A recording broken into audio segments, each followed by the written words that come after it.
அந்த ஆட்சிக்கு எதிராக பெரிய அளவிலே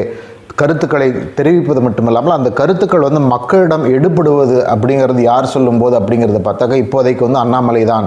அந்த குறிப்பிட்ட நபர் அப்படிங்கிறதுல எந்த சந்தேகமே பல திமுக ஆதரவு பத்திரிகையாளர்களுமே அதை சொல்லியிருக்கிறார்கள். எதிர்க்கட்சியாக அதிமுக வந்து ஒரு ஆளும் திமுகவுக்கு எதிராக அந்த ஒரு பெரிய ஒரு கட்டமைப்பை ஒரு டிஸ்கோர்ஸை ஏற்படுத்துவதற்கு முற்றிலுமாக தவறிவிட்டார்கள். முதலமைச்சர் ஸ்டாலினுடைய ஆட்சிக்கு எதிரே மக்களுடைய கோபம், மக்களிடத்திலே ஒரு பிரச்சனைகள், திராவிட முன்னேற்ற கழகத்தினுடைய 2ஆம் கட்ட தலைவர்கள் வந்து எப்படி பல சமூக விரோத நபர்களுடன் தொடர்பு கொண்டு இருக்கிறார்கள், அன்றாடம் நடக்கும் சட்டம் ஒழுங்கு பிரச்சனைகள், இவற்றையெல்லாம் வந்து அண்ணாமலை எடுத்து சொன்னால் எந்த அளவுக்கு மக்களிடம் போய் சேருகிறதோ அப்படி யார் எடுத்து சொன்னாலும் மக்களிடம் போய் சேரவில்லை அப்படிங்கிறத வந்து கிட்டத்தட்ட பலரும் சொல்லியிருக்கிறார்கள். எடப்பாடி பழனிசாமியை அறிக்கை விட்டாலுமே கூட அந்த அறிக்கையினுடைய தகவல்